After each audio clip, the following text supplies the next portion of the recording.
warahmatullahi wabarakatuh. Bertemu lagi dengan saya Siti Nurhajijah.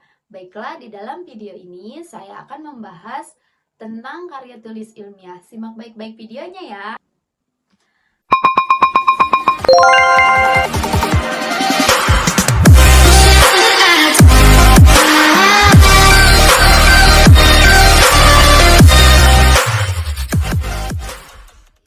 Nah, yang pertama, saya akan menjelaskan mengenai definisi karya ilmiah.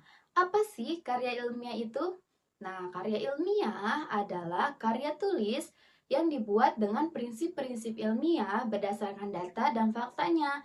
Nah, contohnya itu seperti observasi, eksperimen, dan kajian pustaka. Nah, selanjutnya ada ciri-ciri karya ilmiah. Nah, apa saja sih ciri-ciri karya ilmiah? Nah, ciri-ciri karya ilmiah itu ada 4. Yang pertama itu ada objektif. Nah, apa sih objektif itu? Objektif itu berdasarkan fakta, konkret, dan benar adanya, atau tidak mengada-ngada. Jadi, karya ilmiah itu harus sesuai dengan apa yang terjadi di lapangan, dan juga harus sesuai dengan kondisi yang terjadi. Nah, yang kedua itu ada logis. Nah, logis ini mengacu kepada pembahasan yang rasional dan tidak mengandung interpretasi lain. Nah, yang ketiga ini ada sistematis. Sistematis ini pembahasan dan penulisannya itu harus sesuai dengan prosedur yang ada dan juga harus disusun secara berurutan. Contohnya itu misalkan seperti yang pertama ada bab 1, bab 2, bab 3, bab 4. Nah, secara berurutan. Nah, yang keempat ini ada efektif dan efisien. Nah, efektif dan efisien ini tulisan-tulisan yang dibuat harus menggunakan ejaan bahasa Indonesia.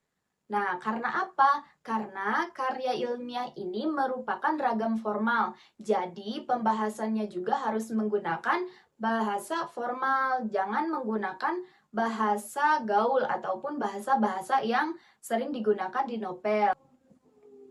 Nah, selanjutnya ada jenis-jenis karya ilmiah. Nah, yang pertama ada makalah.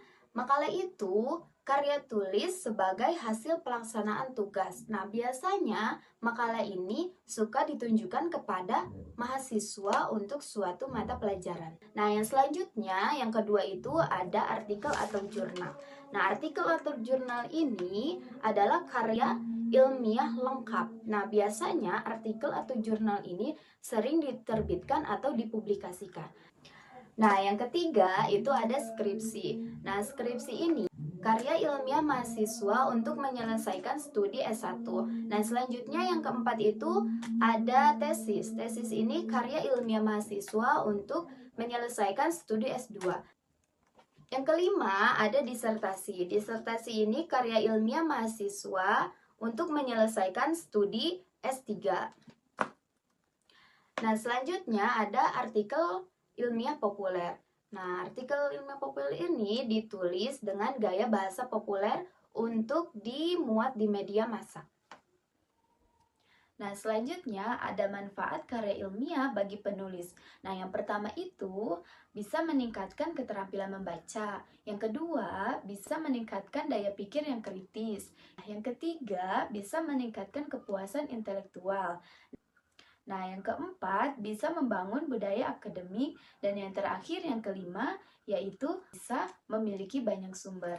Nah, itulah video seputar karya ilmiah. Semoga bermanfaat ya, teman-teman. Sekian dari saya. Wassalamualaikum warahmatullahi wabarakatuh.